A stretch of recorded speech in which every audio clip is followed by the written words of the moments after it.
En ce début d'année, l'exécutif glandois a publié un bilan de mi-législature dans un souci de transparence et d'information envers le conseil communal, mais aussi envers ses habitants.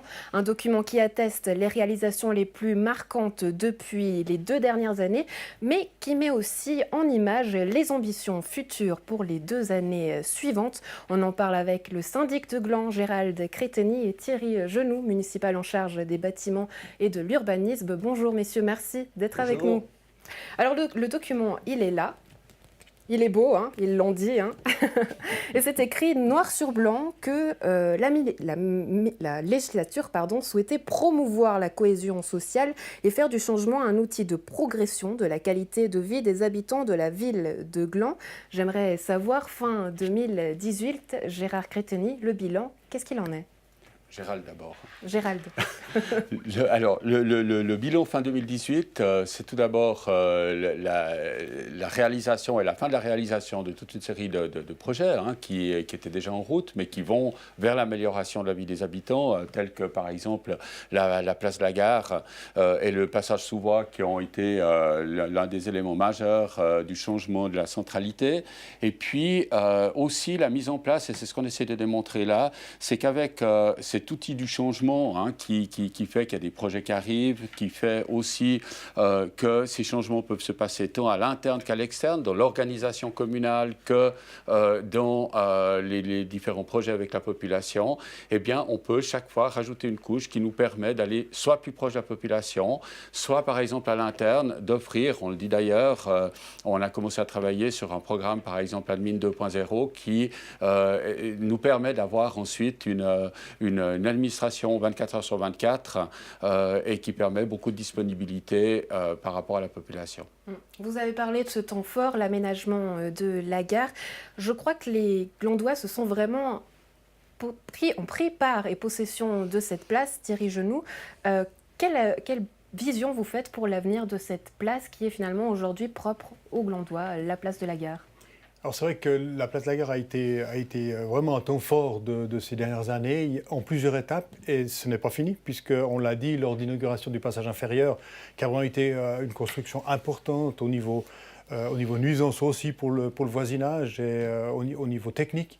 Mais je dirais que ça s'inscrit dans un processus vraiment global de modification de cette gare des années 30, on va dire, qui passe maintenant à une gare d'aujourd'hui et probablement encore plus performante, je dirais, dans les années futures, puisqu'on a pas mal de projets autour de cette gare. Mais c'est vrai que les Glandois se sont bien appropriés. Le marché a fait aussi énormément de comptants et de gens qui vont sur cette place de la gare. Les commerces locaux aussi ont beaucoup joué le jeu. Donc il y a vraiment une bonne ambiance et une bonne animation de cette place de gare, même dans les phases hivernales où on a quand même ce marché qui continue à faire venir les Glandois sur cette place. Dans le document, vous mentionnez également la volonté de donner au centre historique du Vieux-Bourg un aspect accueillant, un projet qui prend du temps. Il commence en 2014 et se terminera en 2024. Qu'est-ce qui fait que ça prenne finalement autant de temps ? Alors, c'est relativement simple. C'est un gros projet qui met en évidence déjà les sous-sols, puisque on est parti de la volonté de modifier des canalisations et des évacuations d'eau qui datent de nombreuses années, qui datent des années 40. Donc c'est vrai que c'est très complexe. Après, on doit fédérer les habitants, parce que ça se fait aussi avec les habitants du Vieux-Bourg. Et on parle beaucoup de mutualisation des infrastructures. Donc c'est vrai que là aussi, il y a une volonté, alors qui n'a pas reçu toujours un très très bon accueil de la part des habitants. On comprend bien que c'est une grosse modification.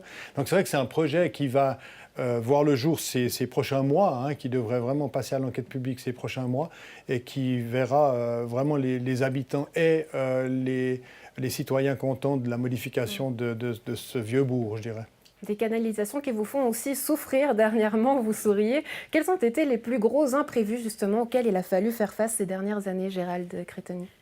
Bon, alors vous avez soulevé la question des canalisations. C'est vrai que nous avons des canalisations qui datent de 1923 dans un petit secteur encore de la ville et que l'on doit mettre à jour. Dans les imprévus directement à gérer, je pense que nous n'avons pas eu enfin moi je n'arrive pas à relever d'imprévu, je dirais, qui était majeur dans le cadre de la gestion de la ville ces dernières années. Je ne sais pas si mon collègue Thierry en a peut-être à relever. Non, disons qu'on fait en sorte qu'il y ait le moins possible d'imprévus et puis de gérer au mieux ces petites péripéties de la vie d'une commune comme Gland. Mais c'est vrai qu'on est en pleine mutation, on est en plein développement et du reste, la municipalité, avec l'aide de l'administration, ça faut le dire, on a des collaborateurs absolument efficaces. Et là, je crois qu'on en essaie de faire au mieux le plus rapidement possible puis de réagir surtout au message de nos citoyens.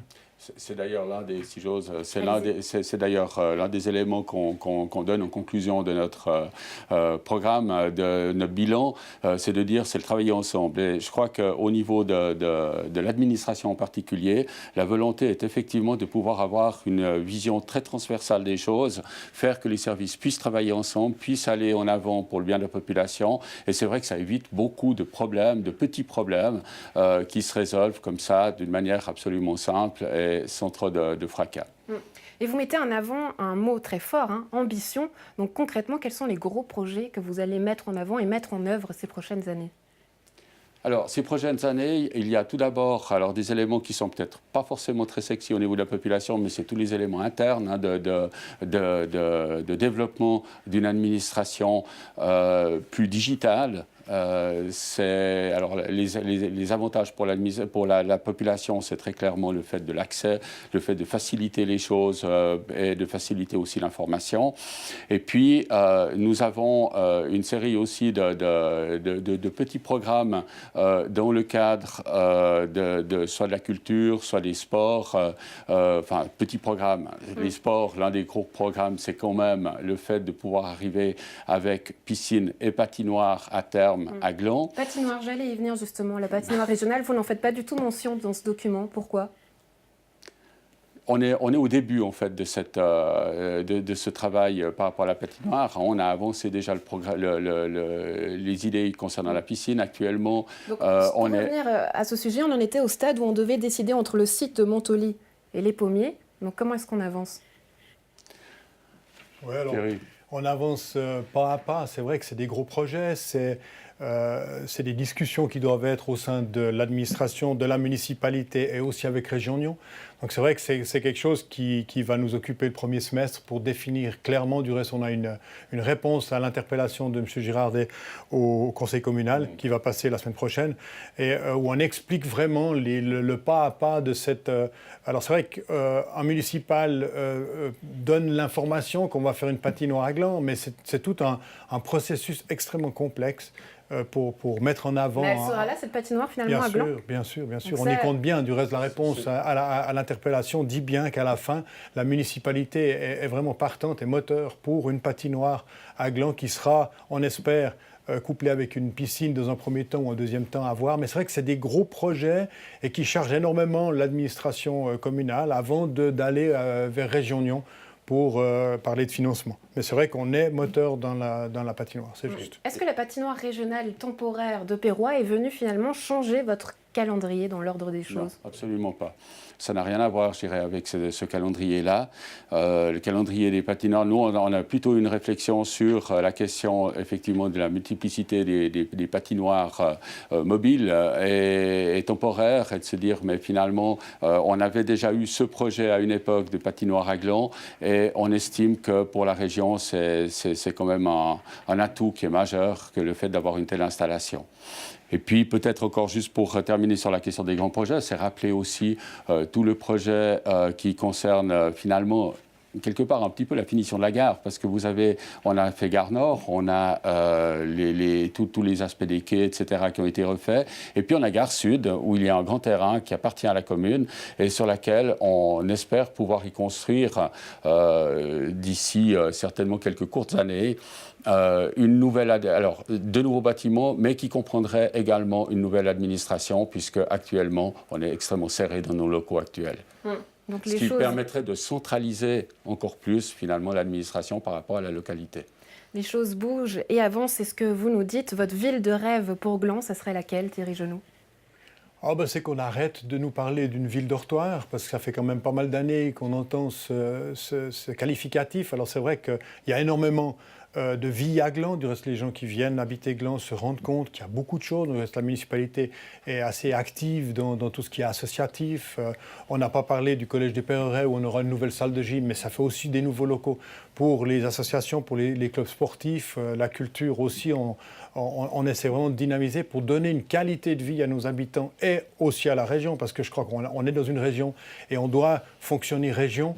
Et on donne une qualité de vie avec des installations, avec des facilités pour nos citoyens. Et ça, je pense que pour une municipalité, c'est vraiment de donner tout ce qui est possible à nos habitants pour qu'ils soient bien à Gland. À Nyon, à titre de comparaison, justement, la municipalité intègre les habitants au sein de ces conversations pour les aménagements futurs. Gérald Créteny, est-ce que ça serait envisageable à Gland? C'est tout à fait envisageable. À Gland également, hein. On l'a déjà fait. Donc ce n'est pas une nouveauté pour nous que de faire participer les gens à des ateliers. On l'a vu pour Iconot par exemple. On l'a vu pour des projets. On avait déjà depuis 2010 des projets qui se sont mis en route avec cette vision participative. Donc ça, c'est tout à fait envisageable. Gérald Créteny et Thierry Genoux, merci d'avoir été avec nous et bonne suite à vous. Merci. Merci.